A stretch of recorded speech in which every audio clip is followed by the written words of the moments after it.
Hai, ketemu lagi dengan Miss Sari. Nah, kali ini kita akan melanjutkan materi koordinat kartesius ya. Setelah kemarin kita pelajari posisi pada bidang koordinat biasa, nah sekarang kita fokus pada bidang koordinat kartesius ya. Apa sih bidang koordinat kartesius itu? Nah, kita pelajari dulu sistem koordinat kartesius.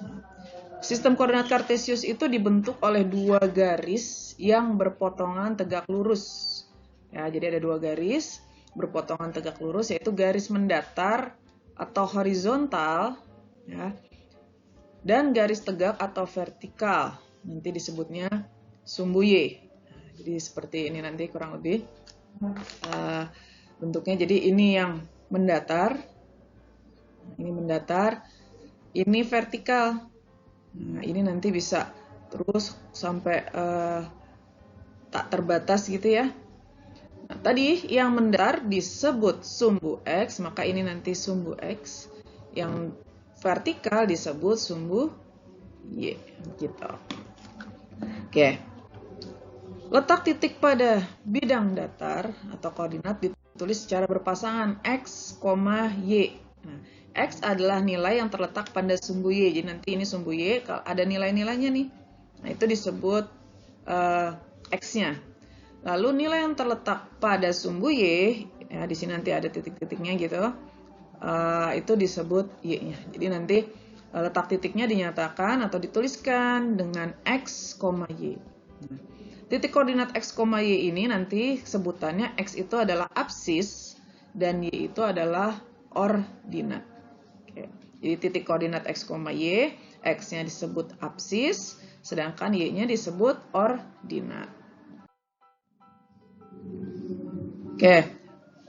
Kuadran pada bidang koordinat kartesius. Nah, tadi kan kita sudah tahu ya, koordinat kartesius itu kan seperti ini ya. Nah, ini dari tegak lurus dua garis ini kan tegak lurus. Nah, ternyata membagi bidang itu menjadi 4 bagian. Nah, ini disebut kuadran ya.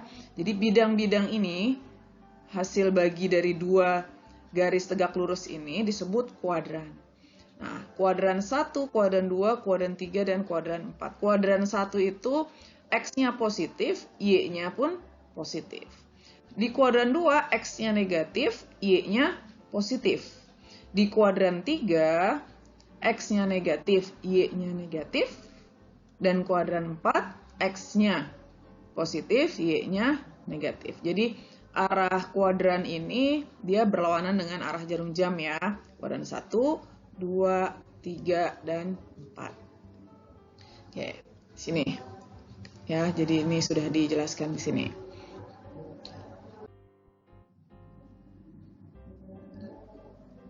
Nah, sekarang bagaimana menentukan posisi pada bidang koordinat kartesius? Nah, jadi ya, letak titik pada bidang datar ditulis secara berpasangan. Nah, ini diulang lagi sama Miss. X-nya nilai yang terletak pada sumbu X dan Y-nya adalah nilai yang terletak pada sumbu Y. Ini ada contohnya. Ada titik A, B, C, D. Oke. Untuk sementara fokus pada kuadran 1 dulu ya. Sekarang pertama titik A, untuk menemukan titik A 1,0 ya, jadi titik A ini 1,0 dimulai dari titik asal 0,0. Nah, 0,0 ini titik asal. Bergerak satu satuan ke kanan. Ketika ke kanan maka positif ya, kita tahu di sini positif. Satu satuan ke kanan sepanjang sumbu X, maka absisnya 1. Sedangkan dia tidak bergerak ke atas ataupun ke bawah, berarti dia tetap di sini. Ya, tetap di sini berarti dia ordinatnya sama dengan 0. Jadi absisnya 1, ordinatnya 0, jadi titiknya adalah 1,0. Ya. Sekarang bagaimana dengan titik B? Titik B itu 2,4. Nah, karena dimulai dari titik asal lagi ya, dimulai dari titik asal dia bergerak 2 satuan ke kanan. Ke kanan maka positif. Ya, absisnya berarti 2. Lalu dilanjutkan dengan bergerak ke atas positif sebanyak 4 satuan. 4 satuan berarti ordinatnya 4. Absisnya 2, ordinatnya 4. Berarti titik koordinatnya adalah 2,4. Oke, gitu ya. Paham ya? Oke, kita coba latihan soalnya nih. Tentukan koordinat titik-titik pada bidang koordinat kartesius berikut ini. Nah, ada banyak nih titiknya nih. Di kuadran 1 ada ABC, di kuadran 2 ada EFGH, kuadran 3 ada KLMN, kuadran 4 ada PQR. Satu-satu kita bahas. Pertama kita bahas yang kuadran 1 dulu nih, titik A. Coba kita lihat, titik A itu kita langsung lihat X-nya dulu. Biasakan langsung X-nya ya. Jadi kita langsung fokus pada sumbu X yang mendatar. Kita tarik titik ini, nah menuju ke 1. Berarti absisnya 1. X-nya 1. Setelah itu kita lihat sumbu Y-nya. Sumbu Y-nya dia ada di 2. Nah, berarti koordinatnya 2. Y-nya 2. Sehingga titiknya adalah 1,2. Yang A. Sekarang yang B. Yang B absisnya itu 7. Ordinatnya, tarik garis lagi, 2. Berarti titiknya adalah 7,2. Oke, di kuadran 1, satu titik lagi yang C. C, kita lihat lagi, tarik garis ke X.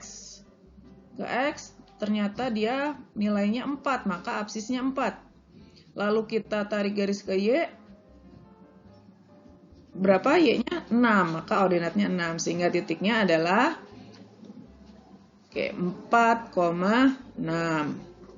Oke, kuadran 1 sudah semua ya. Kita lanjut ke kuadran 2. Koordinat titik E dulu. Titik E itu X-nya ada di min 7. Sedangkan Y-nya ada di 3. Maka koordinatnya min 7,3. Titik selanjutnya yang F. Dia X-nya ada min 3, lalu Y-nya 3. Sehingga koordinatnya adalah min 3,3. Sekarang lanjut titik G. Titik G, X-nya dia menunjukkan angka min 2, sedangkan Y-nya angka 6. Maka koordinatnya min 2,6. Satu titik lagi di kuadran 2. X-nya dia menunjukkan angka min 6 dan Y-nya 6. Berarti titik koordinatnya adalah min 6,6. Oke. Lanjut ke kuadran 3. Nah, kuadran 3 ini negatif ya, X-nya negatif, Y-nya negatif. Mulai dari titik K.